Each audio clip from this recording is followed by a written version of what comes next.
LIC द्वारा आयोजित इस कार्यक्रम में and the topic today is high blood pressure. अक्सर आपने देखा, आप सबने मेरी आवाज क्लियर आ रही है? Thank you. जब हम भाषण देने के लिए स्टेज पे आते हैं, हार्ट बीट बढ़ जाता है, अ कॉमन एक्सपीरियंस, राइट? लेकिन हाई ब्लड प्रेशर की गोली है, उसका नाम है बीटा ब्लॉकर। अगर आप वो खा लेंगे तो स्टेज पे आते हुए नहीं बढ़ेगा, वो कंट्रोल करेगा। तो बोलने का मतलब यह है कि beta blocker high blood pressure की गोली, ये तो फायदेमंद है, हार्ट की बीट को कंट्रोल करता है।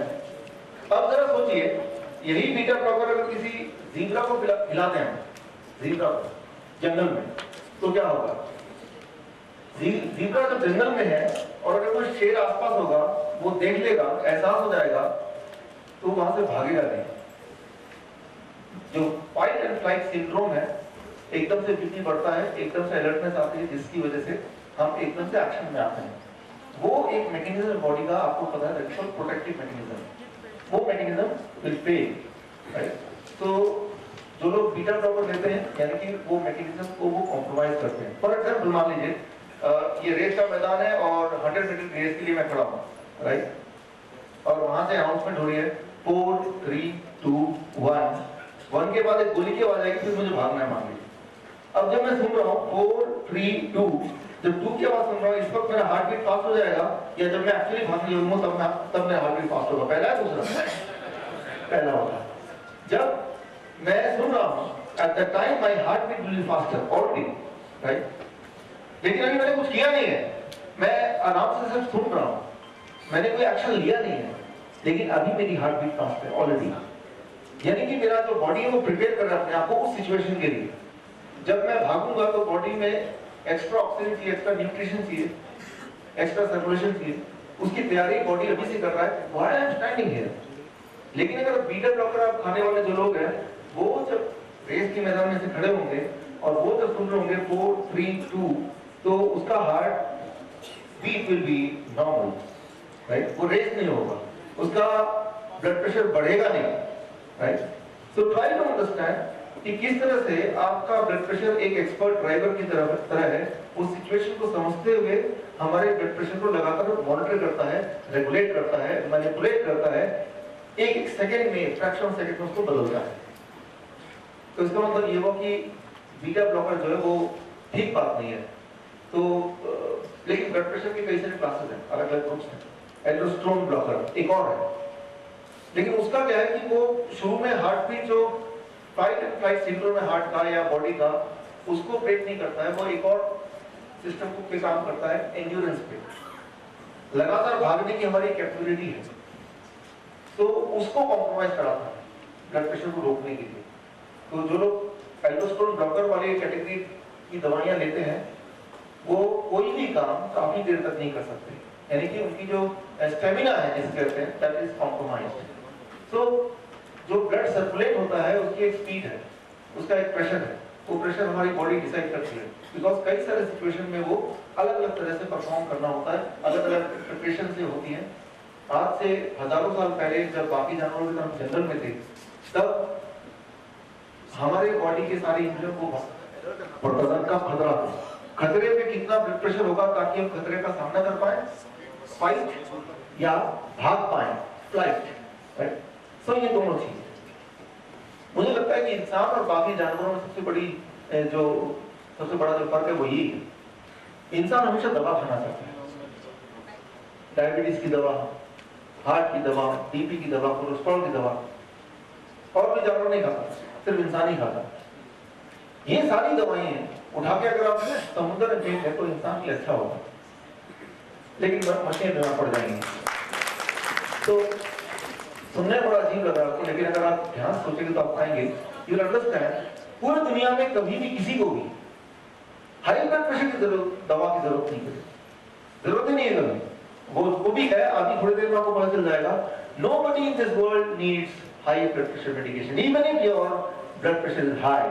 अगर किसी का ब्लड प्रेशर ज्यादा है भी, एक तो ज्यादा होना नहीं चाहिए, अगर ज्यादा है भी तो दवाई से उससे कुछ फायदा हो जाएगा, ऐसा नहीं। हाँ, दवाई से रीडिंग कम आ जाएगी, लेकिन हमारा मकसद दवाई से रीडिंग कम करना नहीं है, राइट? अब डॉक्टर से पूछिए ये दवा क्या करेगी, वो बोलेगी ये ब्लड प्रेशर को कंट्रोल करेगी। ये वर्ड सुना ना आपने, ब्लड प्रेशर ठीक करेगी या कंट्रोल करेगी? कंट्रोल करेगी। लेकिन कंट्रोल तो अंग्रेजी का शब्द है, इसका मतलब कभी सोचा आपने? आज घर जाके आप ऑक्सफोर्ड डिक्शनरी में देखिए what control means. Control word का मतलब है counter and roll. Counter and roll दोनों मिलाकर बनता है कंट्रोल। काउंटर करना, काउंटर करने का मतलब क्या है? काउंटर रोल, कंट्रोल, काउंटर और रोल, ये दोनों वर्ड से बना है, काउंटर और roll. That is what your drug is doing. हाँ, मान लीजिए ये बैलून है, जो मैंने बैलून वाले से पूछा इसका कितना डायमीटर तक मैं फुला सकता हूं ताकि ये काफी लंबे समय तक चले, फटे ना, राइट? तो उन्होंने बोला कि भाई ऐसा करना कि ये 10 या 11 इंच से ज्यादा मत फुलाओ, तो ये लंबे समय तक चलेगा। उससे ज्यादा इंच तक फुलाएंगे तो ज्यादा प्रेशर देंगे, ज्यादा बड़ा होगा तो फटने के चांस ज्यादा है। तो मैंने देखा इतना ये है 10 या 11 इंच, इससे ज्यादा नहीं फुलाना, तो ये लंबे समय तक चलेगा। तो इसके लिए मैंने एक बनाया काउंटर रोल, ये काउंटर है, राइट? और उसके अंदर डाल दिया कि इससे ज्यादा इसका डायमीटर ना हो, क्योंकि उसने बोला था ज्यादा डायमीटर होगा तो ये फट जाएगा। अब मैं क्या करता हूं, इसके अंदर डाल तो दिया, अब मैं इसमें हवा भरना शुरू करता हूं, तो फटेगा कि नहीं फटेगा? लेकिन इसका डायमीटर बढ़ नहीं रहा है, डायमीटर जो बढ़ नहीं रहा बिकॉज एक काउंटर करने के लिए बाहर से एक एक्स्ट्राऑर्डिनरी एक प्रेशर है, लेकिन उसका डायमीटर नहीं बढ़ेगा तब भी ये फटेगा। ये बड़ी सिंपल बात है, राइट? तो ठीक उसी तरह से ये सही बात है कि हाई ब्लड प्रेशर से बहुत सारी दिक्कत आ सकती है, हार्ट अटैक हो सकता है, ब्रेन स्ट्रोक हो सकता है, किडनी फेल हो सकता है, वेरियस थिंग्स। लेकिन अगर आप दवा से उसको काउंटर करेंगे, यानी कि ये काउंटर कर रहे हैं, काउंटर कर रहे हैं, तो रीडिंग कम आ जाएगी, डायमीटर उतना ही रह जाएगा जितना सेफ लिमिट उसने मैन्युफैक्चरर ने मुझे बताई है, राइट? लेकिन जो प्रोटेक्शन चाहिए था, the kind of protection which I was expecting, वो नहीं होगा, राइट? ये सारी जो दवाइयां हैं, इनका नाम जो मैंने बताया, बीटा ब्लॉकर है, एस इनहिबिटर है, कैल्शियम चैनल ब्लॉकर है, डाययूरेटिक्स है, ये अंग्रेजी के नाम हैं जो सुनने में बड़े ही एलिगेंट लगते हैं। अभी हमारे मित्तल जी आए क्या? आशुतोष जी, मित्तल जी नहीं आए। उन्होंने बोला आप जो किताब लिखते हैं इसको हिंदी में जब लिखते हैं तो उसमें जो इवन दवाइयों के नाम भी आप हिंदी में कीजिए ना। मैंने इस बार सोचा कि ब्लड प्रेशर वाली किताब हमारी आ रही है तो उसमें इन दवाइयों का ट्रांसलेशन भी हिंदी में करने बोल दिया। बीटा ब्लॉकर को हिंदी में ट्रांसलेट कर दो, कैल्शियम चैनल ब्लॉकर को हिंदी में ट्रांसलेट कर दो, डायरेक्टर्स को हिंदी में ट्रांसलेट कर दो, एस इनहिबिटर को हिंदी में ट्रांसलेट कर दो।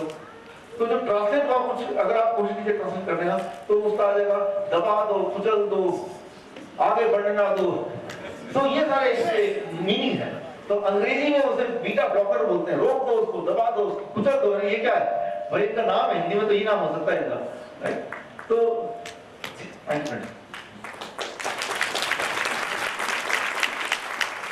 तो जिन दवाइयों के नाम से ही क्लियर है ये क्या करना चाहता है, क्या हमें एंड रिजल्ट देना चाहता है, तो वो दवाई कैसे हमें बेनिफिट कर सकती है, क्या? तो इतनी सारी दवाइयां हैं, 5 या 6 क्लास टोटल हैं। उनमें से जो सबसे सेफ मानी जाती है दैट इज डायरेटिक्स, और सबसे पुरानी की है, 60 साल हो चुके हैं, 1957 में पहली बार वो इजाद हुई थी। तो इस दवाई की जब पढ़ाई मेडिकल कॉलेज में होती है तो वो कैसे होती है, उसका एक आपको नमूना पेश करता हूँ किस तरह से पढ़ाई होती है। पहले बताते हैं कि हाई ब्लड प्रेशर का कोई पेशेंट आएगा आपके पास, सबसे पहले लो डोज ऑफ डायरेटिक्स देना है। लेकिन लो डोज ऑफ डायरेटिक्स जब देंगे तो कुछ साइड इफेक्ट हो सकते हैं उसके, जैसे इरेक्टाइल डिसफंक्शन हो सकता है, इंपोर्टेंसी हो सकता है, वीकनेस हो सकती है, टायर्डनेस हो सकता है, एब्नॉर्मल रिदम हो सकता है, हार्ट का जॉइंट डिसऑर्डर हो सकता है, या उल्टी हो सकती है, या हेडेक हो सकता है, या डिजीनेस हो सकता है। ये सारे साइड इफेक्ट्स हैं। फिर प्रोफेसर आगे बताएंगे घबराने की जरूरत नहीं है, इनके लिए दवाइयां हमारे पास। मान लो किसी को अगर इंपोर्टेंसी हो गई, इनफर्टिलिटी हो गई, तो एक दवाई है वियाग्रा। लेकिन वियाग्रा देंगे तो उसके 3-4 साइड इफेक्ट्स हैं, जैसे हेडेक होगा, डिजीनेस होगा, रनिंग नोज होगा, इंडाइजेशन होगा। लेकिन उसकी चिंता करने की जरूरत नहीं है, उसके लिए भी हमारे पास दवाई है, राइट? अगर हेडेक हुआ तो उसके लिए आप पैरासिटामोल दे देंगे, लेकिन पैरासिटामोल के 2-4 साइड इफेक्ट हैं, लेकिन चिंता करने की जरूरत नहीं, उसके लिए भी हमारे पास दवाई है, राइट?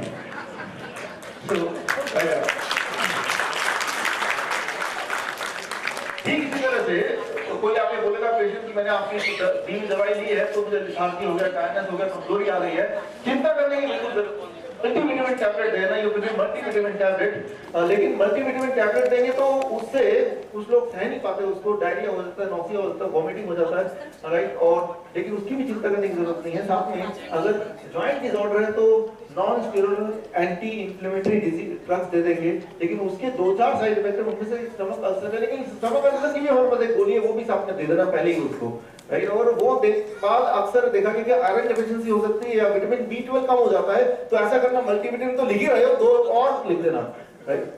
तो आप जरा सोचिए कि ये तो शुरुआत है पढ़ाई की, तो इससे किसी भी इंसान का भला कैसे हो जाएगा, लॉजिकली सोचिए, राइट।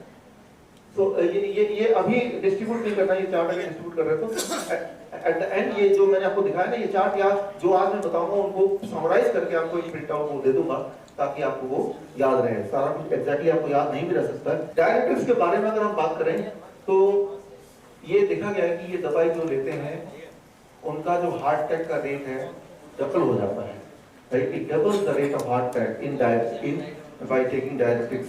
सो ब्लड प्रेशर कम हो जाता है, ये श्योर है। वो नॉर्मल रेंज आ जाता है, जो रेंज आपको बताया गया है या जो एक्सपेक्टेड रेंज है। लेकिन हमारा जो आइडिया है, हमारा जो एम है, हमारा गोल है, ब्लड प्रेशर के पीछे नहीं भागना, उसका कोई नंबर अचीव करना नहीं है, बल्कि हमारा हेल्थ लॉन्ग है, वो लंबी आयु हो जाए, दैट इज व्हाट इज। इसमें एक वर्ड देखिए ध्यान से, अगर आप देख पा रहे हैं तो, जो लोग नहीं देख पा रहे यहाँ पे, that is using directives to treat the borderline hypertension doubles the rate of heart death, right? So borderline hypertension, ये कैसे पता चलेगा आप हाइपरटेंशन या हाई ब्लड प्रेशर के मरीज है भी कि नहीं? How you know about कि आपको ब्लड प्रेशर है कि नहीं? तो कितने ब्लड प्रेशर को नॉर्मल मानेंगे, कितने ब्लड प्रेशर को एबनॉर्मल मानेंगे? बात तो सबसे पहले यहाँ से शुरू होती है। इसके लिए मैं आपको कुछ एग्जांपल देता हूँ, डिसाइड आप कीजिए what should be the normal pressure, right? Beyond which it should be called as high blood pressure। अगर हम एक देश का नाम लेता हूँ, नॉर्वे। नॉर्वे में वहां की आम जनता का जो ब्लड प्रेशर है वो लगभग है 150/90 एवरेज। किसी भी आम जनता का ब्लड प्रेशर है 150/90, और नॉर्वे पूरे दुनिया में सबसे लंबी आयु वाला देश है। यहाँ के लोग लगभग 80 साल जिंदा रहते हैं। इंडिया के लोग का जो एवरेज लाइफ स्पैन है वो है 63, इंडिया का, हमारे देश का, वहां का 80। अब उस देश में जो कि यूरोप में है, वहां पे 2003 में गाइडलाइन बनाया कि जिनका ब्लड प्रेशर 140/90 से ऊपर होगा वो हाई ब्लड प्रेशर के पेशेंट है। ये गाइडलाइन बनते ही 76% नॉर्वे के citizen high blood pressure category में आ गए, यानी कि दवाई लेने के लिए वो सुटेबल बन गए। तो जरा सोचिए कि नॉर्मल कितना है, एबनॉर्मल कितना है, वो इंडिविजुअल पर डिपेंड करता है, ना कि कोई एक कॉमन रेफरेंस पॉइंट हो सकता है। फॉर एग्जांपल नॉर्मल कितना रोटी खाना चाहिए, तो नॉर्मली कितना रोटी खाना चाहिए वो तो एक पर्सन का अपना एपिटाइट है। मेरा नॉर्मली हो सकता है 5 रोटी, आपका हो सकता है 10 रोटी, लेकिन जिस दिन आप 15 खाएंगे तो वो आपका नॉर्मली हाई है, राइट। जिस दिन मैं 10 खाऊंगा तो वो मेरा नॉर्मल हाई है। So it depends on the person. जिस तरह से कोई ये आप कैटेगरी डिसाइड कर ले कि 4 रोटी खाने वाला नॉर्मल, उसके ज्यादा होगा तब नॉर्मल, राइट, उससे कम होगा तब normal. So in the same way, the blood pressure it varies from country to country, right? For example, Jarawas population, Jarawas एक अंडमान निकोबार में एक जगह है, वहां पे पॉपुलेशन जारावास, जो जिसको कभी हार्ट की बीमारी नहीं होती, कैंसर नहीं होता, डायबिटीज नहीं होता, कोई बीमारी नहीं होती। जब चाहेंगे ये अंडमान निकोबार, तो ट्राई टू फाइंड अबाउट जारावास। इनका जो नॉर्मल ब्लड प्रेशर रहता है वो है 100/60, 100/60। गलती से वो अगर चेकअप कराने यहाँ पे आ जाए आपके डॉक्टर के पास, वो तो बोलते हैं तुम्हारा तो बीपी लो है, तुम तो मरने वाले, सीधा आईसीयू में भेज देंगे। गांधी जी का ब्लड प्रेशर नॉर्मली रहता था 210/120, उनका नॉर्मल ब्लड प्रेशर था 210/120। सो आज की तारीख में अगर गांधी जी होते तो कोई काम नहीं कर पाते, वो हॉस्पिटल में ही रहते, राइट। तो वो राइट टाइम पे थे, उस वक्त ब्लड प्रेशर का कोई आंकड़ा नहीं था, उस वक्त के हिसाब से, आज के हिसाब से वो बहुत बीमार हो। तो What is the normal blood pressure? That is a big question. किसको हम normal बोलेंगे? ये एक बड़ा सवाल है, ये डिसाइड करना। It varies from person to person, depending on so many situations, right? तो जो normal है, आपका normal क्या है, वो आपका अलग होगा, लेकिन आपका जो भी normal है, उससे अगर raise होता है, then it is high blood pressure. मैं ये बोलना चाह रहा हूँ, high blood pressure एक difficult and problematic situation है, लेकिन high blood pressure किसको बोलें? That itself is questionable. It varies from person to person. कोई एक पर्टिकुलर आंकड़ा लेके अगर हम बैठ जाएं कि इसको हम हाई ब्लड प्रेशर बोलेंगे और वो पूरी पॉपुलेशन में हम उसको लागू करते हैं, so that can be disastrous, right. तो आगे अगर हम देखें लेस डिजीज, लो बीपी मतलब लेस डिजीज, हाई बीपी मतलब मोर डिजीज। लो बीपी मतलब नॉर्मल बीपी, नॉर्मल बीपी रहना वो इसका मतलब आपकी बीमारी हार्ट पे प्रेशर कम पड़ेगा, लंग्स पे कम पड़ेगा, किडनी पे कम पड़ेगा, तो आप कम बीमार पड़ेंगे। लेकिन आपका जो नॉर्मल है, आपका नॉर्मल, जैसे गांधी का नॉर्मल कितना था 210/120, उनका अगर 210 की जगह 250 हो जाए तो उनका हाई बीपी है, यानी कि उनकी और ज्यादा बीमारी बढ़ेगी। जबकि जारावास पॉपुलेशन है जिसका कितना बताया था मैंने 100/60, राइट, 100/60, उनका अगर 120/80 हो जाए तो उनके लिए वो हाई ब्लड प्रेशर है, उनके लिए वो हाई ब्लड प्रेशर है। तो हर एक पॉपुलेशन के लिए उसका जो ब्लड प्रेशर है वो उसके रिलेशन में होगा, तो उससे अगर वो हाई होगा तो it will be called as high blood pressure, then he will be more sick, right. So दुनिया में देखा गया कि जिन लोगों का ब्लड प्रेशर हाईयर साइड पे रहता है उनको ज्यादा बीमारी होती है, किडनी का, हार्ट का, अलग अलग बीमारी होती है। तो इससे ये ट्रेंड देखा गया है, it is called a trend. ये है कि जिन लोगों का ब्लड प्रेशर ज्यादा होता है वो ज्यादा बीमार पड़ते हैं। इसका मतलब ये नहीं कि जिनका ब्लड प्रेशर नॉर्मल होता है तो वो बीमार ही नहीं पड़ते, वो बीमार पड़ते हैं लेकिन उसके मुकाबले में कम पड़ते हैं। लेकिन ये ट्रेंड है, ट्रेंड और रूल में फर्क है, ये रूल नहीं है बॉडी का, ये ट्रेंड देखा गया है। ट्रेंड मतलब जैसे मैंने ये ट्रेंड देखा कि अक्सर जो लोगों की मृत्यु की न्यूज आती है उनके सबके बाल सफेद होते हैं, यानी कि ज्यादा उम्र में बढ़ते हैं तो सफेद बाल ज्यादातर पाए जाते हैं। तो ये ट्रेंड देखा गया है। इसका मतलब ये नहीं कि काले बाल का मतलब कि आप मरेंगे नहीं, राइट। इसका मतलब ये नहीं कि किसी के बाल अगर सफेद है वो अगर काले पेंट करते तो उसकी आयु बढ़ जाएगी, right. So grey hair may be a marker कि आपकी उम्र बढ़ गई है या मृत्यु के करीब है, बट ग्रे को अगर ब्लैक कर दे दोबारा से पेंट करके, दैट डजंट मीन कि आपका वो जो रिस्क फैक्टर है वो कम हो गया, right. Similarly all over the world high blood pressure वाले लोगों को देखा गया कि ये भाई इनका हार्ट की बीमारी वगैरह होने के चांस ज्यादा हैं, but that does not mean उसकी प्रेशर को अगर हार्ट ब्लड प्रेशर को अगर जब नीचे कर दें तो उनका प्रॉब्लम सॉल्व हो गया। सो यहाँ पे टू प्रूव द पॉइंट,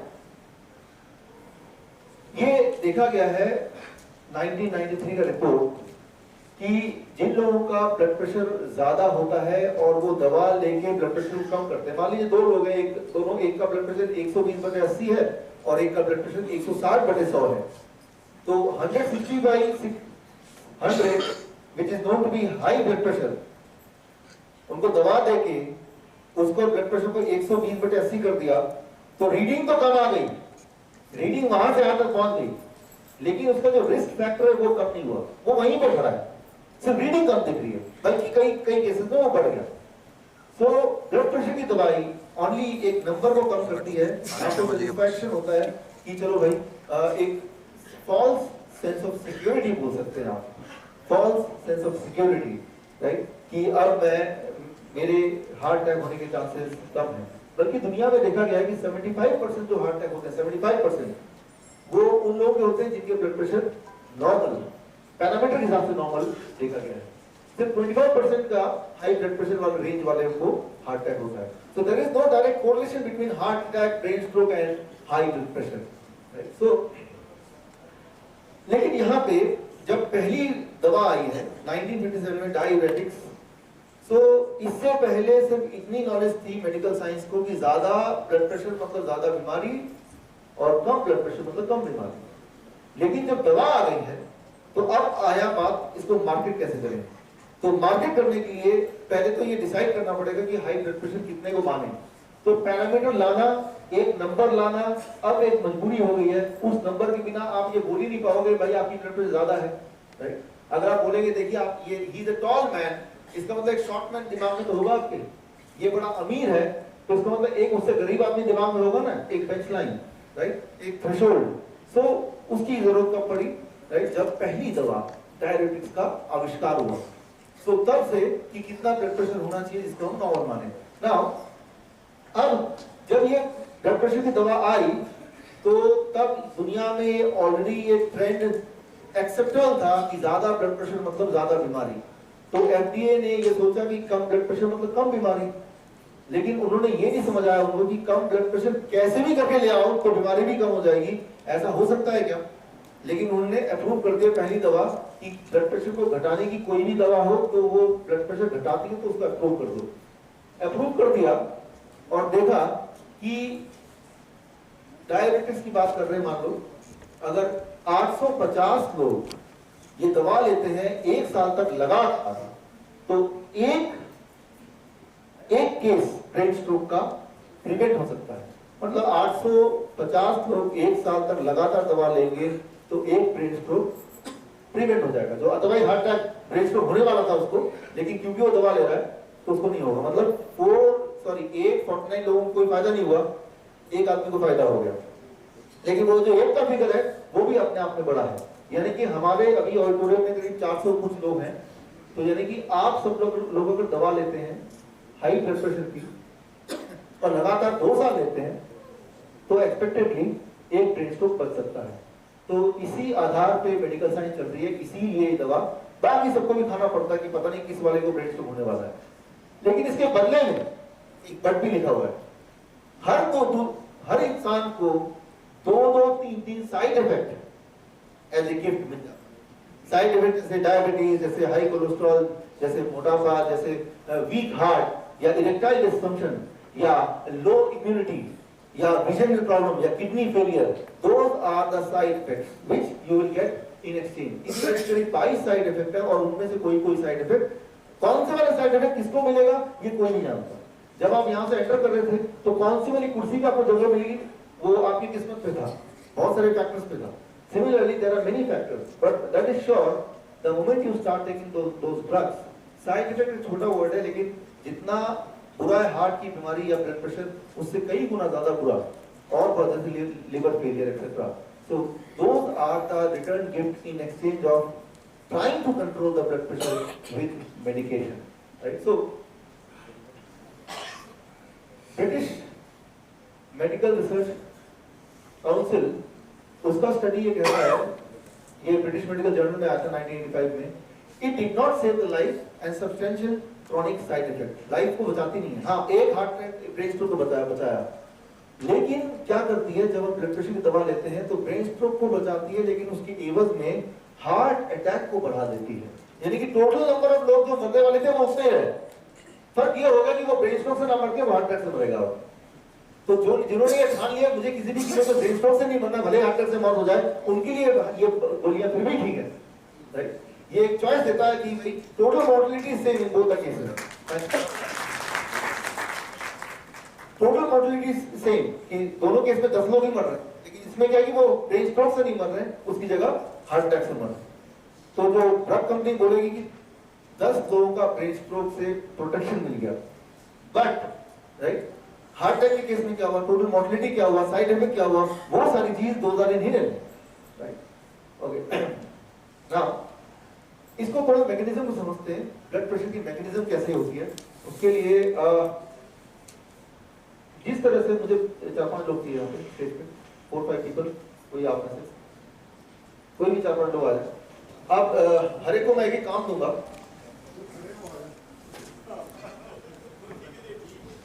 देखिए एक करके मैं इनको नाम दूं, 4-5 एग्जैक्टली 5 लोग चाहिए मुझे, 1 2 3 4 5। अब देखिए आपके बॉडी में जितना भी उसका ब्लड प्रेशर है, वो प्रेशर कैसे डिसाइड होता है, कितना प्रेशर है, वो कौन करता है? It is decide by brain. Situation देख के ब्रेन डिसाइड करता है, उसके लिए ब्रेन एक सिग्नल भेजता है बाकी सारे ऑर्गन को, राइट? ये ब्रेन है मामला, राइट? देन हार्ट उसका पालन करता है, किडनी उसका पालन करता है, लिवर उसका पालन करता है, और लंग्स। तो लंग्स में अपने सेंसिंग ऑर्गन है, उसके अपने सिग्नलिंग सिस्टम है, राइट? जिसको कहते हैं, हर एक ऑर्गन एक केमिकल निकालता है, जैसे ब्रेन, इपिनेफ्रिन एक केमिकल प्रोड्यूस करता है जिससे वो इंडिकेट करता है, हार्ट को सिग्नल देता है कितना ब्लड प्रेशर रखना है, राइट? सिमिलरली लंग्स, वो एक और केमिकल ACE वो निकालता है कि कितना आप ब्लड प्रेशर रखना, मतलब सब अपना सिग्नल देते हैं, राइट? किस तरह सिग्नल देते हैं उसके लिए एक छोटा डेमो करके देखते हैं। ये एक पंप इनके पास है, इनका रोल कौन सा वाला था? ब्रेन। इनका रोल कौन सा वाला था? Heart, right? तो ये और ये है आपका ब्लड प्रेशर का ये ब्लड वेसल है, राइट? और ये कनेक्टेड है। अब मान लीजिए आप सब पंप कर रहे हैं, थोड़ा थोड़ा पंप कीजिए।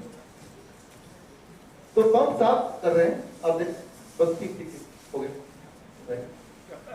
अब आपने ऑर्केस्ट्रा देखा, ऑर्केस्ट्रा उसमें 5-10 म्यूजिशियन होते हैं, लेकिन वो हारमोनी में, लय में तब वो म्यूजिक होता है। लेकिन अगर सब अपने अपने डायरेक्शन में जाएंगे तो वो म्यूजिक नहीं होगा, तो क्या बोलेंगे?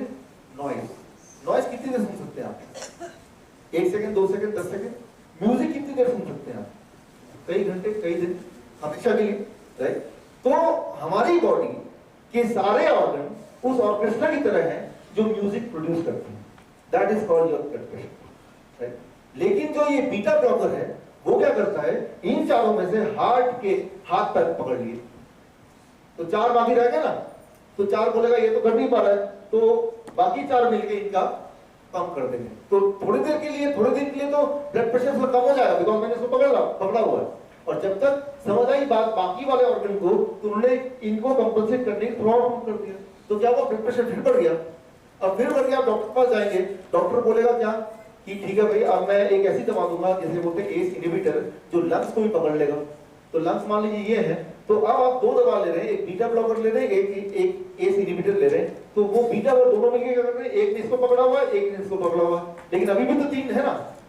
तो इनको समझने में थोड़ा टाइम लगेगा, उसके बाद तीनों मैनेज करेंगे आपस में बातचीत करके through those chemical signalling system, and तीनों अपना अपना प्रेशर थोड़ा बढ़ा देंगे। This means with in few months, in spite of taking 2 kind of drugs, right, still आपका ब्लड प्रेशर हाई हो जाएगा। आप दोबारा डॉक्टर के पास जाएं, समझ जाएगा, राइट? वो तो कि भाई क्या हुआ, तो उसने बोलेगा ठीक है भाई मैं देता हूँ, रेनिन इनहिबिटर देता हूँ, राइट? मतलब now it will work on kidney. तो किडनी वाले को पकड़ लिया, यानी कि 3 लोगों को पकड़ लिया, फिर भी 2 है, राइट?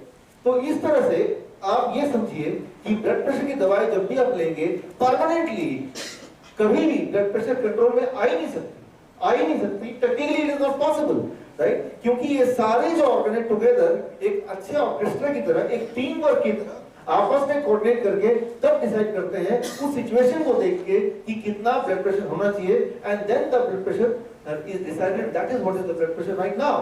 फॉर एग्जांपल, अगर मैं आपसे पूछता हूं what is the safe driving speed, हमारे शहर में सेफ ड्राइविंग स्पीड क्या है बताइए?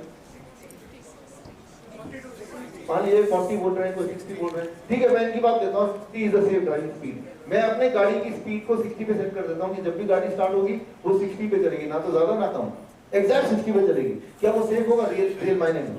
It can not be safe, it can be disaster only. तो जिस तरह से आप एक एक्सपर्ट ड्राइवर है, आप देख के कब उसको 120 पे चला देना है, फटाक से जब ओवरटेक कर रहे होंगे, कब उसको बिल्कुल 20 पे ले आना है, कब उसको 0 पे ले आना है। Like an expert driver, you decide moment by moment depending on the surrounding near you.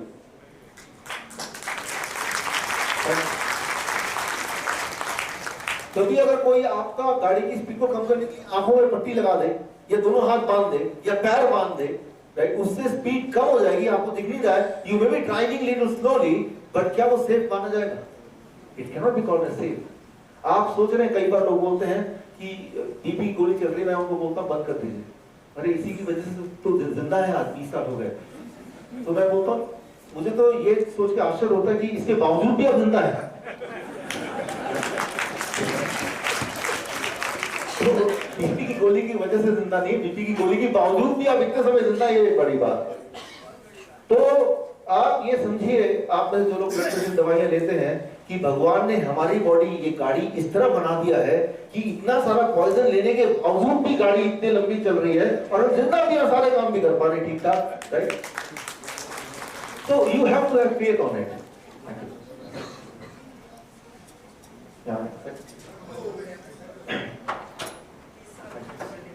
तो यहां पे आप देखें कि whatever is your blood pressure is not decided by single organ. It is decided by at least 1, 2, 3, 4, 5. ये 5 जो organ का contribution है, और सारे ऑर्गन के साथ लिखे वो कौन कौन सा केमिकल रिलीज करता है, ताकि आपका ब्लड प्रेशर डिसाइड हो, रिलीज हो, और वो जो ब्लड केमिकल रिलीज होता है वो सारे ऑर्गन में जाके आपस में कोऑर्डिनेट करके, वो जो होता है ना, जो ऑर्केस्ट्रा में एक आदमी होता है वो बजाता है लेकिन वो हाथ हिलाता रहता है, राइट, ताकि वो सबको इंडिकेट करे, सिग्नल दे पाए। उस सिग्नल को सब पहचानेंगे, और उस सिग्नल के हिसाब से सारे म्यूजिशियन इस तरह से धुन बजाएंगे कि वो म्यूजिक लगे, ना कि नॉइज लगे। तो आपके बॉडी में जब भी आप कोई दवा लेते हैं तो वो जो म्यूजिक है, बॉडी की जो हार्मनी है, it get converted into a noise. Why you want that, right? इसीलिए बहुत सारे साइड इफेक्ट होते हैं, वो साइड इफेक्ट आपको बता रहे हैं कि आप गलत कर रहे हैं, राइट? जैसे उल्टी होती है, वॉमिटिंग होती है, वीकनेस होता है, लेथार्जी होता है, इंपोटेंसी होता है, राइट? या रैश ऑफ द बॉडी होता है। कई सारे मैंने आपको साइड इफेक्ट ऑलरेडी गिनवाए हैं। वो बॉडी का तरीका आपको बताने का, जिस तरह से अगर ऑर्केस्ट्रा में लोग नॉइज करेंगे म्यूजिक ना करके, तो ऑडियंस अलग अलग तरह से उनको बताएगी, हाँ, कि भाई करो, उसको चेंज करो। In the same way, when you are taking any medicine to reduce the blood pressure, you are creating a noise inside, and brain is trying to tell you, your body is responding by giving you some side effect, the unpleasant feeling, ताकि आप जल्दी से उन दवाई को बंद करें। लेकिन आप क्या करते हैं, आप बॉडी के उस फीडबैक को भी दबाने के लिए एक और दवाई ले रहे हैं, राइट? तो ट्राई टू अंडरस्टैंड कितना खतरनाक काम कर रहे हैं। तो यू आर ब्रेव, राइट? जो लोग ऐसा करते हैं, मैं बहुत बहादुर है, इतना रिस्क ले सकते हैं वो, राइट? उनको लगता है दवा छोड़ने में रिस्क है। मैं तो बोलता हूँ दवा लिया तो रिस्क है, उतना बड़ा रिस्क ले लिया तब भी जिंदा, तो छोड़ेंगे तो रिस्क तो है ही नहीं कुछ। फिर तो बॉडी के ऊपर छोड़ दिया कि भाई ऐसा करो कि आज से आप डिसाइड करो कितना ब्लड प्रेशर होना चाहिए। Let the body decide. और बॉडी से बढ़िया कौन हो सकता है, राइट, जो डिसाइड करे कि आपका ब्लड प्रेशर कितना होना चाहिए। तो इसको थोड़ा और अंदर डिटेल में जाएंगे। बीटा ब्लॉकर में से जिसकी बात मैं कर रहा था, ये जब भी कोई लेगा तो वो क्या होता है, उसकी जो एक्सेस करने की कैपेबिलिटी है वो कम हो जाती है। और कोई भी आप ब्लड प्रेशर की दवा लें किसी भी क्लास का, एक कॉमन उसमें साइड इफेक्ट है, and that is erectile dysfunction. कोई भी दवा लें जिससे हम अपने ब्लड प्रेशर की छेड़छाड़ करते हैं, that leads to automatically erectile dysfunction या इनफर्टिलिटी या इंपोटेंसी। सो ये एक इंपॉर्टेंट कारण है why should we take this kind of medication. Now यहाँ पे जो फाइनली 1986 में एक बहुत अच्छा आर्टिकल निकला ब्रिटिश मेडिकल जर्नल में, जितने सारे तब तक के ट्रायल हुए थे उन सारे ट्रायल का एक नतीजा निकाला कि जिन लोगों का डायस्टोलिक कौन सा होता है, नीचे वाला ऊपर वाला, नीचे वाला, अच्छा, ये आप ब्लड प्रेशर में देखते हैं 120/80। तो ये 120 क्या है, ये 80 क्या है, ये मैं थोड़ा समझा देता हूं पहले ताकि आगे आपको समझने में आसानी हो। इमेजिन कीजिए एक टैप है, टैप में एक पाइप लगा हुआ है, टैप ऑन कर रहे हैं, राइट? पानी जा रहा है, एक प्रेशर आ रहा है, फिर ऑफ करेंगे तो प्रेशर चला गया, on off on off on off. On किया that is systolic 120, off pressure कम, diastolic 80, on off. Similarly heart pump करता है ऑन ऑफ ऑन ऑफ। तो जो बड़ा वाला सिस्टोलिक जब टैप ऑन है, स्टेप ज्यादा है मैक्सिमम, और जो नीचे वाला डायस्टोलिक जो कम वाला है वो है जब टैप ऑफ है। तो ये दो रीडिंग इंडिकेट करती है, उनमें से डायस्टोलिक मतलब 100, राइट? 160 से नीचे अगर किसी का ब्लड प्रेशर ऑलरेडी है, नेचुरली है, 160/100 से नीचे किसी का ब्लड प्रेशर ऑलरेडी है, नेचुरली है। फॉर एग्जांपल किसी का 155/95 है, मान लीजिए आपका 155/95 है, डॉक्टर पास जाते हैं, आपको क्या बोलेगा वो, इट इज सो हाई कि आप चल के यहां तक आए कैसे? और मुझे तो लगता है चल के घर तक जा भी पाएंगे कि नहीं पाएंगे।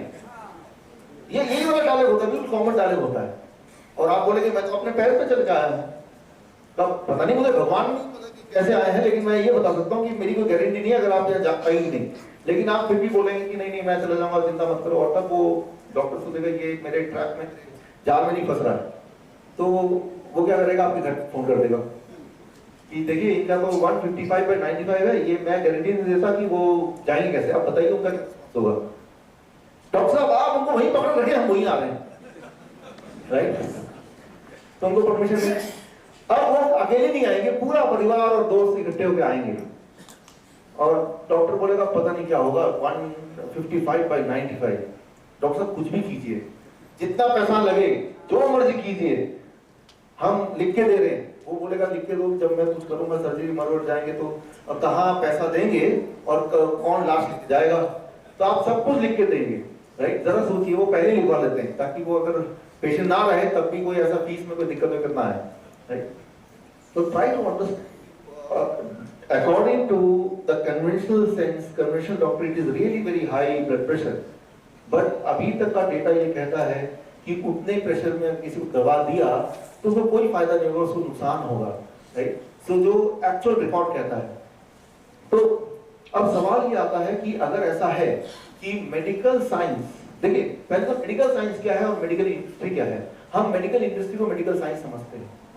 मेडिकल साइंस यही कहता है कि ब्लड प्रेशर की दवाइयों की जरूरत नहीं है। मेडिकल इंडस्ट्री कहता है, try to understand the difference, medical industry for profit, medical science तो एक साइंस है। साइंस एक ऐसी है जो कभी बदलती नहीं है, लेकिन आप देखते हैं हर साल एक नया रूल आता है, एक नई दवा आती है, that is industry. Industry is a part of technology, science and technology. Science never changes, technology something which changes. अभी आईफोन 7 आ गया, फिर 6 आ गया, फिर कुछ ऑब्सोलीट हो गया, तो दैट इज कॉल्ड टेक्नोलॉजी। तो जिस चीज का पार्ट है वो दवाई, दैट इज टेक्नोलॉजी। और technology may not be reliable. Science आपके बॉडी का सिस्टम है, that is science be reliable, technology can not be reliable. So यहाँ पे एक इंपॉर्टेंट सवाल आ सकता है कि जब ऑलरेडी मेडिकली एस्टैब्लिश्ड है कि ब्लड प्रेशर की दवाई से फायदा नहीं होता, नुकसान होता है, तो पूरी दुनिया में दवा कैसे चल रही है, ये अप्रूव कैसे हो रही है? जब भी दवा को अप्रूव कराना होता है तो एक ट्रायल, एक रिपोर्ट, मेडिकल रिपोर्ट जो अक्सर यूज किया जाता है, वो रिपोर्ट ये रहा 1990 तक, जब जो वेरीफाई होता था। ये रिपोर्ट ये कहता है, ध्यान से देखेंगे, डिक्रीज ऑफ 5 to 6 mmHg, मतलब 5 से 6 mmHg अगर ब्लड प्रेशर डायस्टोलिक कम हो जाए, that means approximately 35 to 40% reduction in stroke and 20 to 25% reduction in heart disease। अगर आपका ब्लड प्रेशर थोड़ा कम हो जाए तो आपके स्ट्रोक का चांस, हार्ट अटैक का चांस काफी कम हो जाता है। इसका सिंपल भाषा में मतलब है। तो ऐसे में तो ये बनता है ना कि दवा लेनी चाहिए नहीं लेनी चाहिए? अगर ये ऐसा है तो लेनी चाहिए। लेकिन ये रिपोर्ट आया कहां से? आप गौर से देखिए, 1986 में तो ये रिपोर्ट आया कि कुछ फायदा नहीं है, और 1990 में रिपोर्ट आ गया बहुत ज्यादा फायदा है। तो ये हुआ कैसे? तो यहाँ पे सारे इन्होंने क्या किया, सारे ट्रायल को इकट्ठा किया, उनका कंक्लूजन है जो आपके सामने है, और उसमें एक ट्रायल ऐड कर दिया। उस ट्रायल का नाम है HDFP study, hypertension detection follow up program study. इस स्टडी में 10,000 लोग थे, और इस स्टडी में क्या किया गया, दवा दिया गया पेशेंट्स को, और एक ग्रुप को दवा नहीं दिया गया। और देखें कि 5 साल तक अगर दवा देंगे तो ये लोग ज्यादा जीते हैं, और 5 साल तक दवा नहीं देंगे लेकिन ब्लड प्रेशर हाई है तो ज्यादा जीते हैं। लेकिन जिनको दवा दिया गया उनको साफ में बोल दिया गया, ऐसा करना, दवा रोज खाना, स्मोकिंग भी छोड़ देना, नमक भी छोड़ देना, तला हुआ भी छोड़ देना, और रोज एक्सरसाइज भी करना, और इनको कुछ भी नहीं बोला गया। अब जब इस ग्रुप में रिजल्ट अच्छे आ गए तो किसका क्रेडिट मिल गया? दवा की वजह से। यूं मानिए एक बच्चा बहुत अच्छा पढ़ाई कर रहा है, बहुत मेहनत कर रहा है, एग्जाम जाने जा रहा था, आपने ताबीज बना दिया और वो फर्स्ट आ गया, तो क्रेडिट किस पे चला गया? देखा, ताबीज पे राइट। तो HDFP अगर स्टडी आप देखेंगे, इसमें उन्होंने क्राइटेरिया में it was only not the medicine, medicine के साथ लाइफस्टाइल चेंज किया, और तब जाके रिजल्ट आया। और उसको तो वो बायस्ड हो गया, क्योंकि उसमें क्लियरली ये दिख रहा है कि वो जो असर है, हो सकता है कि वो जो लाइफस्टाइल चेंज किया उसका भी हो सकता है कि इसका हो ना, राइट। तो वो वाली स्टडी तो इनको इंक्लूड करनी नहीं चाहिए। अगर वो स्टडी नहीं इंक्लूड करेंगे तो जो 1980 सारे ट्रायल्स का जो रिपोर्ट था, निचोड़ था, परफेक्ट निचोड़ है कि तो उससे फायदा नहीं होता।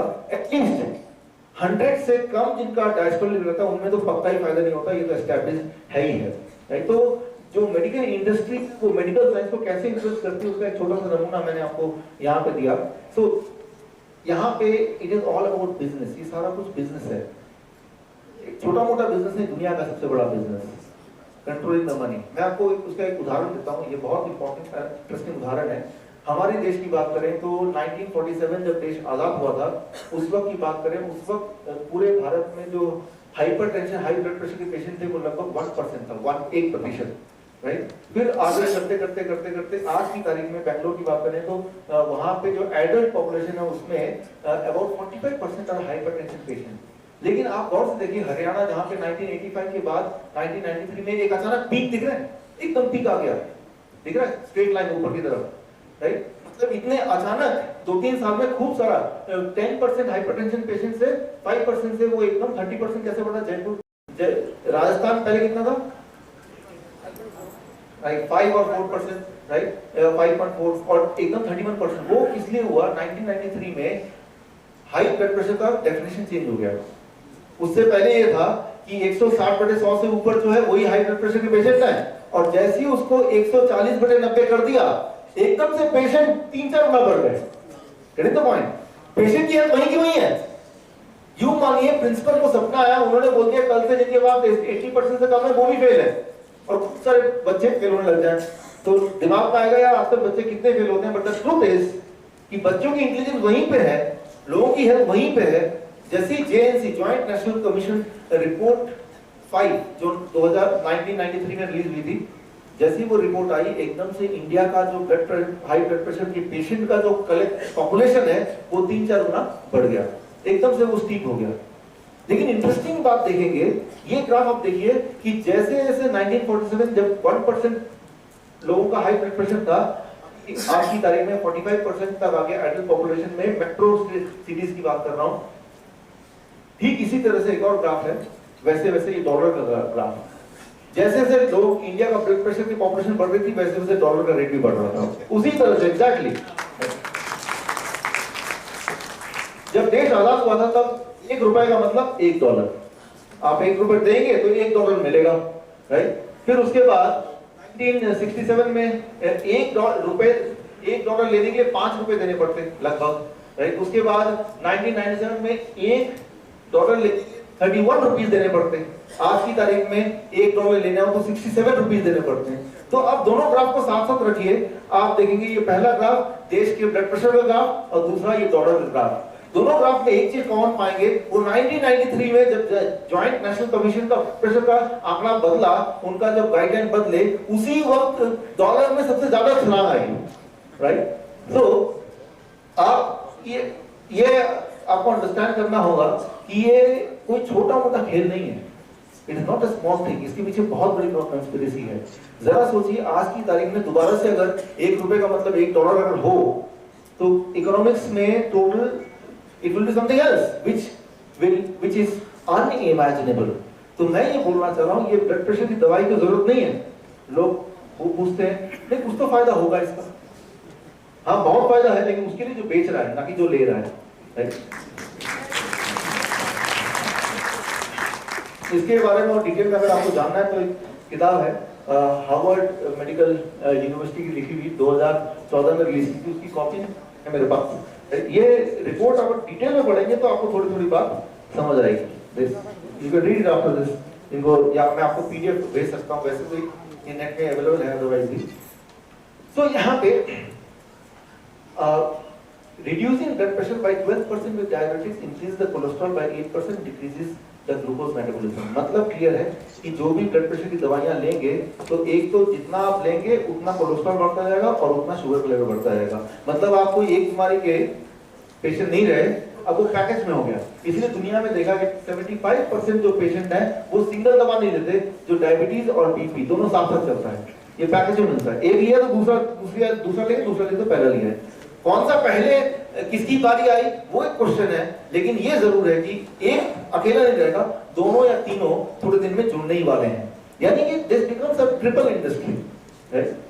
सो ये है report, 75% hypertension patient are also consume diabetes pill. Centre of disease control, ये यूएसए का जो गवर्नमेंट की अथॉरिटी है, गवर्नमेंट का जो डिपार्टमेंट है, उसकी अपनी रिपोर्ट है।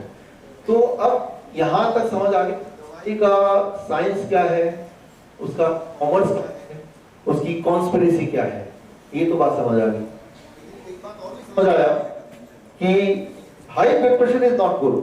मैं ये नहीं बोल रहा हूँ कि हाई ब्लड प्रेशर अच्छी बात है, मैं सिर्फ ये बोल रहा हूँ कि हाई ब्लड प्रेशर अगर है, उसमें अगर आप दवाई लेंगे तो उससे कुछ फायदा होगा ऐसा तो नहीं है, लेकिन नुकसान जरूर हो जाएगा, अच्छा खासा नुकसान हो जाएगा।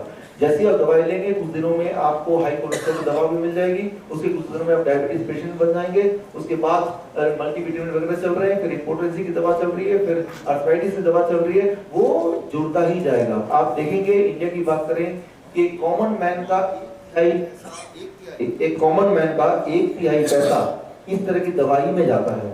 उसकी जो सैलरी है उसका 1/3 हिस्सा he is spending on these kind of medicine which are otherwise totally useless and really very harmful। तो यहाँ पे important question आता है, high blood pressure cure in 72 hours। अभी से लेके अगले 3 दिन तक, यानी कि 72 hours तक हम क्या करें तो जिन लोगों का ब्लड प्रेशर ज्यादा है वो कम हो। इसमें कई सारे सवाल है। पहले तो कैसे पता चले ज्यादा कैसे है, ज्यादा हैवी की नहीं, तो अगर ज्यादा हैवी की नहीं वो कैसे पता चले वो आपको बताने वाला हूँ। लेकिन what you have to do for next 3 days, आप में से वो लोग जो ऑलरेडी कई सालों से हाई ब्लड प्रेशर की दवाइयां ले रहे हैं कुछ लोग ऐसे, काफी लोग हैं, और कुछ लोग ऐसे हैं जिनके घर में कुछ लोग हैं, सभी के हैं, राइट? तो आप सबके जान पहचान में, आपके घर में, पड़ोस में, या खुद आप पिछले कुछ सालों से हाई ब्लड प्रेशर की दवाइयां ऑलरेडी ले रहे हैं, तो अब अगले 3 दिन तक हमें क्या करना है कि हम दवाइयों से छुट्टी मिल जाए, ब्लड प्रेशर से छुट्टी मिल जाए, और उसका जो साइड इफेक्ट अब तक हुआ है वो भी धीरे धीरे कम हो जाए। इसका मतलब ये कि अब मैं जो बोलने वाला हूं, this is going to be very important, ध्यान सुनिए। What you have to do in next 3 days. ये जो मैं बोलूंगा इसका ना कुछ मैं आपको प्रिंट कर भी करके शॉर्टकट में दूंगा, ताकि ऐसा ना हो घर जाके आप कुछ उल्टा पुल्टा करने लगे, आप कई बार भूल जाते हैं ना क्या बोला था। तो अगर आप नहीं भी लिखेंगे तो भी need not to worry about it, पहली बात। दूसरी बात, जो अभी जो ये लेक्चर है इसका वीडियो भी हो रहा है आपके सामने, आप देख रहे हैं, तो इसको मैं विद इन 1 वीक मेरा जो यूट्यूब चैनल है विश्वरूप रॉय चौधरी, उसमें मैं अपलोड कर दूंगा, ताकि आप दोबारा देखना चाहें या किसी को दिखाना चाहें तो वो भी पॉसिबल होगा, राइट? बोलने का मतलब है निश्चित होकर देखिए, ब्लड प्रेशर को बढ़ाने की जरूरत नहीं है, राइट? कि भूल गया तो क्या होगा, right? Don't worry about that, you will get in written and also you will see the video in the uploaded within 1 week in the YouTube channel. So what you have to do in next 72 hours? इस दुनिया में कुछ लोग ऐसे हैं, कुछ ऐसे civilisation है, कुछ ऐसे सोसाइटीज हैं जहां पे हाई ब्लड प्रेशर 0% है, 0%, हार्ट अटैक 0%, 0%, 1% नहीं, 0.1% नहीं, 0%, ब्रेन स्ट्रोक 0%, डायबिटीज 0%, मतलब वो उनकी हिस्ट्री में नहीं है। उनका एक लिस्ट मैंने बनाया, वो लिस्ट आपके सामने है। ये कुछ लोग ऐसे हैं जिनको हार्ट अटैक नहीं आता, ब्रेन स्ट्रोक नहीं होता, डायबिटीज नहीं होती, ब्लड प्रेशर नॉर्मल रहता है उनके हिसाब से, ये दिक्कत होती ही नहीं ना उनको। वहां पे कोई उन्होंने सुना कि इस तरह का कुछ होता है। ये दुनिया के अलग अलग जगह पे बसे हैं, ये आप मैंने लाल लाल बनाए हुए निशान, ये पूरी दुनिया में इस तरह की सिविलाइजेशन है जहाँ पे इस तरह की बातें होती नहीं है। यहाँ इंडिया की बात करें तो 1/3 of the death is because of heart disease. यहाँ पे करीब 400 लोग हैं, हम 400 में से 150 लोग हार्ट की बीमारी से मरने वाले हैं, वो इंक्लूडिंग मी, कोई भी हो सकता है वो, राइट? जबकि कुछ ऐसी जगह है आपके सामने, आंखों के अलग कॉन्टिनेंट्स में है, पूरे दुनिया में फैले हुए हैं, जहाँ पे heart attack, brain stroke, high blood pressure, ये सारी चीजें है ही नहीं, वो एग्जिस्ट ही नहीं करती। तो अब सवाल आता है कि लोग क्या करते हैं ऐसा, राइट? अब देखिए, ऑस्ट्रेलिया में है, अफ्रीका में है, अमेरिका में है, एक बहुत इंटरेस्टिंग सिविलाइजेशन है, उसे कहते हैं ताराहुमारा इंडियंस, ये मैक्सिको में, राइट? यहाँ पे there is no death from heart disease, और यहाँ से लोग घंटों तो क्या दिनों तक भाग सकते हैं। They are called runners, born runners, कई दिन तक भाग सकते हैं लगातार बिना खाए, ये इनकी एक पहचान है। तो इन पे रिसर्च की गई कि ये ऐसा क्या करते हैं कि इतनी एनर्जी कहाँ से आती है, इनमें हार्ट अटैक क्यों नहीं होता, इनमें डायबिटीज क्यों नहीं होता। तो इन सब में, इन सारे सिविलाइजेशन में, जिसका मैंने अभी आपको दिखाया, एक बात कॉमन पाई गई, राइट? वो एक बात कॉमन क्या है वो मैं आपको बताने जा रहा हूं अभी। Next time is going to be very important. इस दुनिया में सिर्फ 2 तरह के पॉपुलेशन दुनिया में बात करते हैं, एक वो जो हार्ट डिजीज जिनमें होता है, और एक वो जिनमें हार्ट डिजीज नहीं होता है। There are 2 kind of population, एक जिनमें हार्ट डिजीज होता है, जैसे ये इंडिया है, राइट, या आसपास के देश है, और एक जिनमें हार्ट डिजीज कभी भी नहीं होता है, राइट, नो हार्ट डिजीज, जिनका लिस्ट मैंने आपको अभी दिखाया। जिनमें हार्ट डिजीज होता है वो कुछ चीजें अलग करते हैं उनसे जिनमें हार्ट डिजीज नहीं होता है, and that is one thing which differentiate these 2 population, and that is K factor. K factor क्या मैं आपको बताऊंगा। ये देखा गया है कि जिन लोगों को हार्ट डिजीज होता है पूरी दुनिया में, चाहे वो कहीं भी बैठे, वो इंडियन हो, पाकिस्तानी हो, वो यूएस के हो, वो कहीं के भी हो दुनिया के, एक चीज पाई जाती है common in all the heart disease patient, and that is they all have one thing common, that is low K factor, low K factor. On the other hand, जिन लोगों को कभी भी हार्ट की बीमारी नहीं होती, डायबिटीज नहीं होता, कोलेस्ट्रॉल नहीं होता, हाइपरटेंशन नहीं होता, उनमें एक बात कॉमन है उन सारी सिविलाइजेशन में, and they are having high K factor, heart K factor, right? So that is a key. अगर आपका के फैक्टर ज्यादा हो गया तो आपको ऑटोमेटिक प्रोटेक्शन मिल गई, अगर वो कम हो गया this means you are prone to disease. अब देखिए यहाँ पे एक इंटरेस्टिंग हार्ट डिजीज का के फैक्टर से, यहाँ देखिए जिन देशों में या जिन सिविलाइजेशन में के फैक्टर बहुत ज्यादा है, उनमें हार्ट डिजीज के रेट 1% से भी 1% से भी लेस है, और जिनमें के फैक्टर बहुत कम है उनमें हार्ट डिजीज 26%, 27%, 33% है। सो मैं आपको उदाहरण दे रहा हूँ कि भाई the K factor is the ultimate decision, it is not your blood pressure, कि आपका ब्लड प्रेशर ज्यादा होगा तो ज्यादा हार्ट डिजीज होगा, ऐसा नहीं है। आपका के फैक्टर ज्यादा होगा तो हार्ट डिजीज ज्यादा होगा कम होगा? कम होगा, right? So increase in dietary K factor between 1972 to 1992, 60% reduction in the death due to stroke and heart attack in Finland. Finland में सबसे ज्यादा हार्ट अटैक होता था, तो वहां पे डॉक्टर ने क्या किया, ये सजेशन दिया फिनलैंड के सारे सिटीजन को, आप कुछ ऐसा करो, ऐसा खाओ जिससे आपका के फैक्टर बढ़ जाए।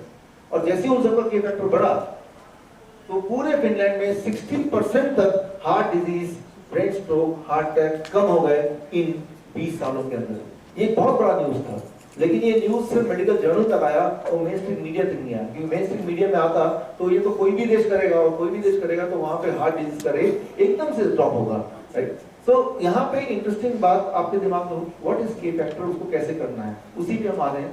तो increase in K factor leads to increase in hypertension and heart disease among otherwise healthy primitive group। एक एक्सपेरिमेंट किया गया, मैंने आपको एक लिस्ट दिखाया था ना, जहाँ पे कोई हार्ट डिजीज नहीं होता, राइट? तो उन लिस्ट में से कुछ लोगों को फॉलो किया गया जो अपने जगह से हट के, कोई यूएस माइग्रेट हो गया, कोई इंडिया आ गया, कोई चला गया, उनमें से, और उन्होंने एक ऐसा लाइफस्टाइल अडॉप्ट किया जो लाइफस्टाइल अदरवाइज उस जगह का था, तो तब देखा गया कि उनमें हार्ट डिजीज दिखने लगे। तो ये क्लियरली एस्टैब्लिश्ड है कि हार्ट का रोग या डायबिटीज ये कोई जेनेटिक रोग नहीं है जो आप अपने पुश्तों से लेके आए हैं। वो जो आपने कर्म किया, जो आपने लाइफस्टाइल रखा, it is in exchange of that which you are getting it, right? So उसका जेनेटिक लिंक नहीं है। जेनेटिक लिंक होता तो जो लोग वो हेल्दी सिविलाइजेशन वाले हैं, वो यूएस में जाके बसते, वो कुछ भी करते, तब भी वो they would have got the protection from heart attack lifelong. So it is not a genetic thing first of all, it is just a lifestyle born disease, right? अगर तो डॉक्टर बोलेगा ये लाइफस्टाइल की वजह से, फिर तो आप पूछेंगे बताओ क्या करना है, तो उसको बात ही खत्म करो, ये तो जेनेटिक होता है, आपके पिताजी को था नहीं, उनको नहीं था, तो उनके परदादे को उनको नहीं था, तो उनके वाले को होगा, कोई तो होगा ना। तो वहां तक कौन जाएगा कुछ देखने के लिए? तो कुछ ना कुछ तो कनेक्शन वो निकाल ही देंगे, ऐसा कनेक्शन जिसका आप कुछ कर नहीं सकते। But the truth is whatever is your health, it is not because of any genetic reason, it is mostly 99% is because of what you do and what your lifestyle is.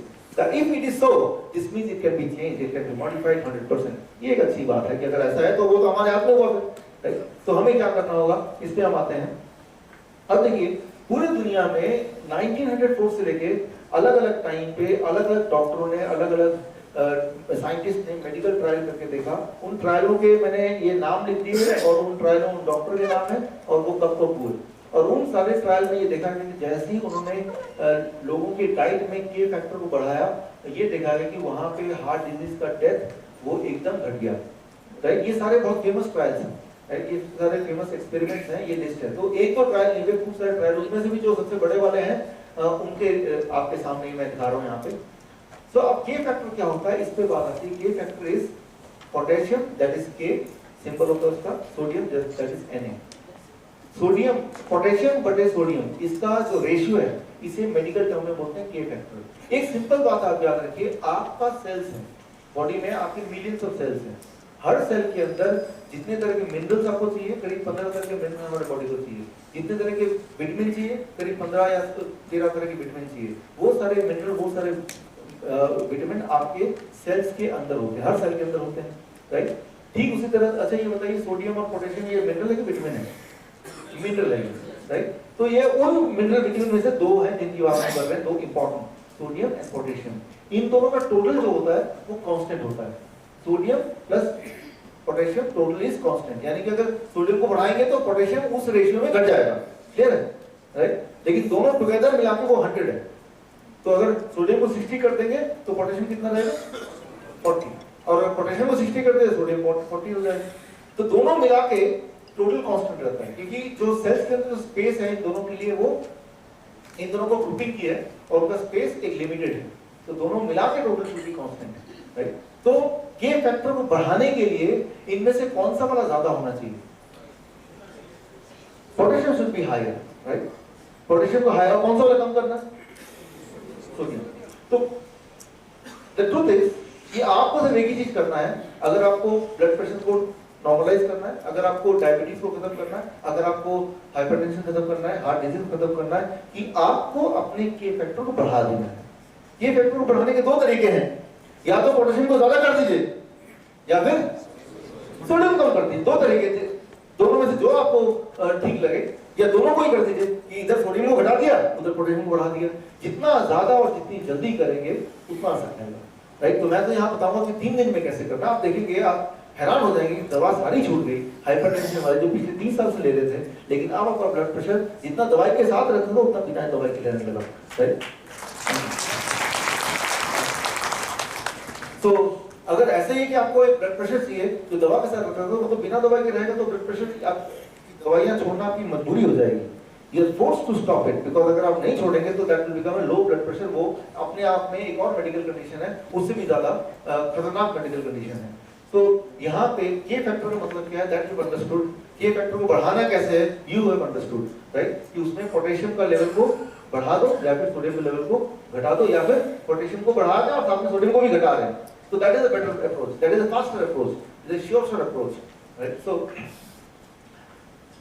ये एक बहुत important study थी, इंटरसॉल study. इसमें देखा गया कि increase in K factor leads to decrease in hypertension and heart disease, right. इसमें जितने भी लोग थे, उन पेशेंट्स थे, उनके के फैक्टर को बढ़ाने के लिए एक तो होता है पोटेशियम, दूसरा कौन सा, सोडियम। तो सोडियम को पकड़ लिया, और सोडियम हम सबसे ज्यादा कैसे लेते हैं, सॉल्ट, नमक, NaCl, उसमें सबसे ज्यादा सोडियम लेते हैं। तो उन्होंने बाकी कुछ नहीं किया, सिर्फ सोडियम पे कम कर दिया, सॉल्ट को खत्म कर दिया।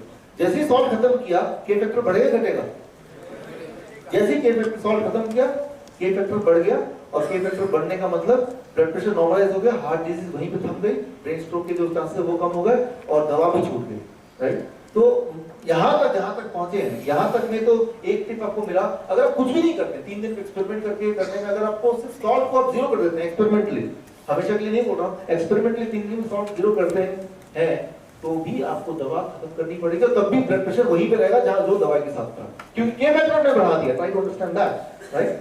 सो main key is to focus how to increase the K factor. उसका जो मैथमेटिकल फॉर्मूला आपने देखा, so increasing the dietary K factor leads to 50% decrease in anti hypertensive drugs. जो मैं आपको बता रहा था वो यहाँ मेडिकली उसका जो रेफरेंस है वो आपके सामने है, कि जैसे ही आप के फैक्टर को बढ़ाते हैं तो वैसे वैसे आपको दवा को धीरे धीरे घटाना पड़ेगा, तब नहीं तो वो मजबूरी है, घटाना पड़ेगा। That's what is being proven in medical science as well. Now, और इस तरह के कई सारे increase in K factor insertion leads to decrease in hypertension, ये कई सारे रिपोर्ट्स आपके सामने। और यहाँ पे इसका उल्टा भी सच है, उल्टा सच है। वो उल्टा क्या है कि आप के फैक्टर को घटा दीजिए। के फैक्टर घटाने के लिए क्या करना पड़ेगा, सोडियम को ज्यादा कर दो, नमक को ज्यादा कर दो, खूब ज्यादा कर दो। आपने न्यूज इस तरह की आती है कई बार कि गलती से मम्मी ने बच्चे को चीनी की जगह दूध में नमक डाल दी गलती से, और जैसे ही पिया बच्चे का इंस्टेंट डेथ, इंस्टेंट डेथ। आपको विश्वास ना होगा भी करके देखिए, मेरा मतलब करके मत देखिए। तो जैसे के फैक्टर देखिए, जैसे चीनी की जगह नमक डाला, के फैक्टर एकदम से बढ़ गया, and that leads to disaster, means pressure एकदम बढ़ गया, and that leads to collapse, that is death, right. So heart का जो बीट है वो के फैक्टर कंट्रोल करता है, वो रिदम में हो वो के फैक्टर कंट्रोल करता है, और जैसे ही वो आउट ऑफ रिदम होगा तो वो खून कहाँ जाएगा, किस डायरेक्शन में जाएगा, वो डायरेक्शन लेस हो जाएगा, and that leads to the fatality of the human body. So इसका उल्टा भी सच है, इसलिए जब भी आप अगली बार देखें चीनी है कि नमक, एक बार टेस्ट करके देखें, राइट। सो रादर ये है कि ना चीनी लें ना नमक लें, कभी टेस्ट करने की जरूरत भी नहीं पड़ेगी। अब क्या है कि recipe for protection from heart attack, heart disease, brain stroke and hypertension. अगला स्लाइड इस पूरे ट्रेनिंग का सबसे इंपॉर्टेंट स्लाइड है, जिसको मैं आपको बताने वाला हूँ क्या करें कि इससे प्रोटेक्शन, नेचुरल प्रोटेक्शन। और ये वो प्रोटेक्शन है जो मेडिकली ऑलरेडी अप्रूव्ड है, मेडिकल साइंस के रेफरेंस से है, ना कि मेरी अपनी इमेजिनेशन से। It is in reference with all the accepted medical trial report. Medical trial हुए उसका जो रिपोर्ट है, उस रिपोर्ट के मुताबिक क्या करना है। Next slide. जैसे मैंने बताया, डाइट में सिर्फ एक चीज करनी है आपको, very very high potassium and very very low sodium. जब भी आप कोई डाइट लें, उनमें से एक चीज करना है, very very high potassium and very very low sodium. If you can do it, right, so आपको हैरानी होगी, आपका ब्लड शुगर नॉर्मल आ जाएगा, चाहे आप इंसुलिन में थे या नहीं थे, राइट। सर चाहे दवाई थी या इंसुलिन पे थे, whatever, right, it will come normal, right. So अब यहाँ पे एक वर्ड आता है जो बड़ा ही स्केरी वर्ड है, अक्सर किडनी की पेशेंट के लिए डरावना वर्ड है। वो कौन सा वर्ड है यहाँ पे इस स्लाइड में? पोटेशियम। तो अक्सर वो किडनी के पेशेंट मिलते हैं, उनको डॉक्टर को प्रिंट करके देते हैं कि पोटेशियम वाली चीज मत लेना, आपका वो आखिरी दिनों में जितनी पोटेशियम वाली चीज लेंगे। सुना है आपने? डॉक्टर ये बोलते हैं कि नहीं बोलते पोटेशियम वाली चीज नहीं लेना, लेकिन यहाँ पे उसको उल्टा ही दिखाई दे रहा है कि पोटेशियम ज्यादा लो, जितना ज्यादा ले सकते हो उतना लो। तो यहाँ पे तो ये दिखाई दे रहा है कि पोटेशियम को ज्यादा लेना है, लेकिन डॉक्टर तो उसको उल्टा बोलते हैं। तो वो कॉन्ट्रडिक्शन कैसा? How do I explain that? एक डॉक्टर जब पोटेशियम से उसकी मुलाकात होती है मेडिकल कॉलेज में तो किस तरह से होती है वो आप जरा समझिए। पोटेशियम को इंट्रावेनसली देते हैं, मतलब लिक्विड फॉर्म में जब देते हैं, that is the first time when the doctor know कि पोटेशियम बॉडी में क्या कॉज करता है, राइट? और पोटेशियम अगर लिक्विड फॉर्म में इंट्रावेनसली देंगे तो that is a different kind of potassium, वो बॉडी में हार्ट के बीट को इरेगुलर कर देगा। या फिर पोटेशियम की पिल्स देते हैं, लेकिन पोटेशियम की पिल्स अगर होंगी तो वो अल्सर कर देगा। तो डॉक्टर ने या पढ़ाई करते हुए मेडिकल कॉलेज में जब भी पोटेशियम को देखा तो वो इन दोनों फॉर्म में देखा, और इन दोनों फॉर्म में ही वो हार्ट के लिए डेंजरस है, वो इंटेस्टाइन के लिए डेंजरस है, वो किडनी के लिए डेंजरस है, लिवर के लिए डेंजरस है। तो डॉक्टर ने ये एज्यूम कर लिया, अंडरस्टैंड कर लिया पोटेशियम मतलब पॉइजन, मतलब ये किसी को देना नहीं है, तो लो पोटेशियम लो पोटेशियम लो पोटेशियम। पर ट्राई टू अंडरस्टैंड ये दोनों के दोनों जो है एब्सोल्यूट फॉर्म है, it is in absolute form. So absolute form में आप नहीं ले रहे हैं, आप इंटरवेनसली नहीं ले रहे हैं, आप उसकी टैबलेट नहीं ले रहे हैं, आप किस फॉर्म में ले रहे हैं? फूड के फॉर्म में। When you take it in the form of the food, the potassium works in a different way than when you take it in the form of absolute form, that is in the form of liquid, in the form of intravenous or in the form of a pill. तो ये जो difference है, ये वाली difference की जो पढ़ाई है, ये वाला मेडिकल स्कूल में मिसिंग है। मेडिकल स्कूल में जो न्यूट्रिशन की पढ़ाई है वो उतनी है जितनी कि नॉर्मल आदमी को पता है ऑलरेडी। 2.5 घंटे 3 घंटे की पढ़ाई 7 साल में 2.5-3 घंटे की पढ़ाई ओनली। तो इस टॉपिक में डाइट कैसे बॉडी में काम करता है आप जितना जानते हैं उतने आपका डॉक्टर जानता है। तो they are not the right person for you to ask और टेक देयर रेफरेंस, राइट? तो वो जो भी बोल रहा है उन्होंने पोटेशियम के बारे में, किसी भी और चीजों न्यूट्रिएंट के बारे में, वो उनके बहुत ही लिमिटेड नॉलेज, वो नॉलेज जो मेडिकल रिप्रेजेंटेटिव उनके टेस्ट करने के लिए जाता है उसके बेसिस पे है, right? And it is really funny and really dangerous also. तो यहाँ पे आपको ये रेफरेंस मिल जाएगा। अब कितना सोडियम हमारी बॉडी को चाहिए? नमक, राइट? देखिए एक चम्मच नमक होता है, उसमें अबाउट अगर आप नापेंगे 2300 मिलीग्राम। एक चम्मच नमक में 2300 मिलीग्राम, राइट? तो इतना नमक 2300 मिलीग्राम एक चम्मच, राइट? हमारे बॉडी को चाहिए 200 मिलीग्राम एक दिन में। तो एक दिन में अगर एक चम्मच नमक लेते तो कितना गुना ज्यादा ले लिया हमने? 10-11 गुना ज्यादा ले लिया। लेकिन क्या एक चम्मच लेते हैं आप? कई चम्मच लेते हैं। फिर बिस्किट लेते हैं, एक बिस्किट में 400 मिलीग्राम। तो एक बिस्किट ही जब ले लिया तो जितना हमारा रिक्वायर्ड है उससे 2 गुना तो वैसे ही ले लिया, राइट? तो वो हमें देखते नहीं। ब्रेड जब उसके तो करीब 500 मिलीग्राम, 2-3 गुना ज्यादा तभी ले, एक ले लिया ब्रेड तो भी। तो आपको जो पूरे दिन की जो जरूरत है वो एक चम्मच नमक की जरूरत नहीं पूरे दिन में। सोडियम ऐसा नहीं खराब है, सोडियम की जरूरत है, लेकिन हर चीज की जरूरत लिमिट में है। 200 मिलीग्राम। आज 200 मिलीग्राम कितना होता है? एक चम्मच नहीं, एक चुटकी। वो आपने सुना, वो एक चुटकी क्या था? एक चुटकी वो कौन क्या जाने, तो कौन था? डैश आगे भी एक डैश बुक भरी। एक चुटकी सिंदूर की कीमत तुम क्या जानो, आगे तो रमेश बाबू। Thank you. किसने बोला रमेश बाबू? आइए आपके लिए कुछ गिफ्ट देना बनता है।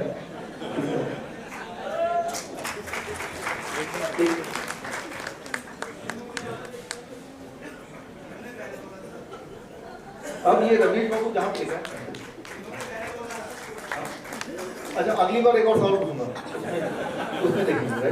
ये जो जहां पे चुटकी है, चुटकी के बाद वहां पे सिंदूर की जगह सॉल्ट भर लीजिए और रमेश बाबू की जगह अपना नाम भर लीजिए। तो एक और सवाल पूछता हूं आपसे, डैश पड़ेगा महंगा?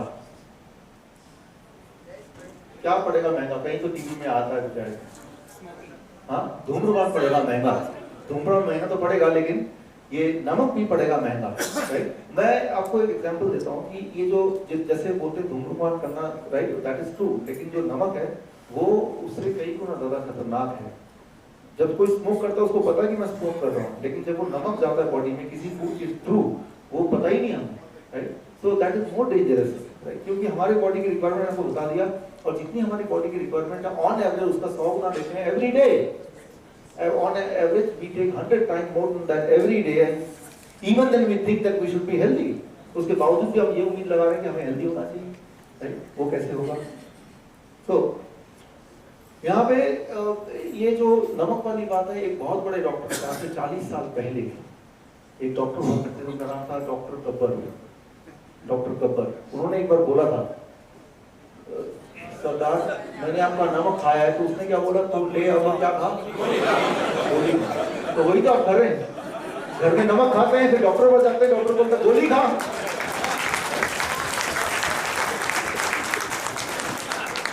चालीस साल पहले गब्बर ऑलरेडी बोल के गया था कि नमक खाएंगे तो गोली खानी पड़ेगी, वही हो रहा है। बात आप समझ रहे? तो आप उन गब्बर वाले डॉक्टर के पास जाइए मत, राइट? उसको बोलना चाहिए था नमक मत खा आगे से, तो गोली भी नहीं खानी पड़ेगी, राइट? उसने वो नहीं बोला कि नमक खाए तो गोली भी खा पाए। तो यहाँ पे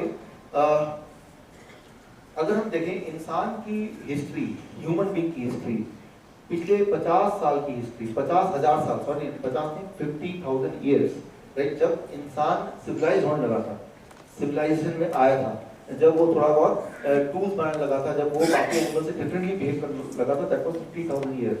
उसमें पहले 40,000 ईयर उसका जो डाइट था वो था हाई पोटेशियम डाइट, और आखिरी के 7,000 साल जो थे उसका जो डाइट था वो हाई सोडियम डाइट था। First 43,000 year of human history, right, that was high potassium diet पे था वो। और अभी से लेके पिछला जो 7,000 साल है that is high sodium diet, right? अगर आप ये स्टडी करेंगे हिस्ट्री में जाके तो ये पाएंगे, मैं आगे दिखाऊंगा आपको। अब अगर इसको ध्यान से देखें, जब 43,000 ईयर्स में कोई डिजीज का नामो निशान नहीं था, वही तब टाइम था जब वो डेयरी प्रोडक्ट ह्यूमन बीइंग ने चखा नहीं था, गाय का दूध तब नहीं था। उसके बाद गाय का दूध का हिस्ट्री देखेंगे 7,000 साल पुरानी है। 7,000 साल पहले मानव ने पहली बार गाय का दूध का सेवन करना चालू किया था, राइट? और गाय के दूध के बारे में मोस्ट इंपॉर्टेंट थिंग, उसमें जो सोडियम कंटेंट होता है वो इंसान के दूध से करीब 3 गुना ज्यादा होता है, 3 टाइम मोर, राइट? तो गाय का दूध है वो न्यूट्रिशन है, लेकिन एक्सेस न्यूट्रिशन भी जरूरी नहीं हमारे लिए। जैसे sodium is a kind of nutrition, but वो 3 गुना ज्यादा, 3 टाइम्स मोर। इसलिए मैं अपने हर सेमिनार में बोलता हूँ कि आप गाय का दूध या कोई भी दूध फॉर दैट मैटर आप उसको अवॉइड कीजिए, राइट? और हमारे कोई लोग बोलते हैं कि हमारे पूर्वज दूध पीते थे। पूर्वज कहाँ पीते थे? 43,000 ईयर तक तो नहीं पीते थे ना, वो 7,000 साल से तो पीते थे। और जब से पीते थे तब देखिए क्या हुआ, तभी से बीमारियां आई हैं और तभी से दवाइयां आई हैं। ये आयुर्वेदा है, ये 5,000 साल पुराना है, योगा है वो 6,000 साल पुराना है, फिर एक्यूपंक्चर है, ये सारी चीजें वो 5, 6, 7,000 पुरानी तो है। यानी कि तब से मानव बीमार होने लगा तभी उसका इलाज ढूंढने लगा। अब क्या करें हम? उससे पहले ना तो बीमारी थी ना कोई इलाज था, राइट? कभी देखा आपने एनिमल को एक्यूप्रेशर करते हुए? इंसान ही करता। तो ये जो चाइनीज एंशिएंट जो हेल्थ मेथड है या इंडियन आयुर्वेदा जो सबसे पुराना माना जाता है, यो उससे पुराना जो माना जाता है योगा, तो ये जो इनका जो आविष्कार हुआ, ये प्रचलन में आया, ये कब आया? जब जरूरत पड़ी होगी ना। जरूरत कब पड़ेगी? जब कोई बीमार पड़ेगा, राइट? तो वो कब हुआ? वो ये राइट कोरिलेशन है। तो कभी भी कोई अगर आपको बोले तो दूध तो भाई हमारे पूर्वज पीते थे, लेकिन 7,000 साल पहले तक पीते थे। उसके पहले वाले वो भी तो हमारे ही पूर्वज हैं, right? They were without milk. So and milk is one of the thing. उसमें कई सारे और अवगुण हैं, राइट? लेकिन मिल्क के लिए अगर कभी मौका दे तो उसके लिए पूरा एक दिन का लेक्चर हो सकता है। इसलिए मैंने कहा कि ये व्हाइट ट्रूथ 2017 जो डायरी है, जो हमारे एजुकेटर्स हैं, डायबिटीज एजुकेटर, जो डायबिटीज एजुकेटर्स हैं, तो जब यहाँ से आप जाएंगे तो I can take you can get one copy of this white truth. इसमें हर हफ्ते के लिए एक व्हाइट ट्रूथ, सफेद सच, राइट? दूध का या उससे जुड़ा हुआ सच, एक ऐसा सच जो अगर आप समझ लेंगे तो बॉडी के मैकेनिज्म हर चीज क्लैरिटी से समझ आएगी हर हफ्ते के लिए, right? So this you can pick up once I am through with this.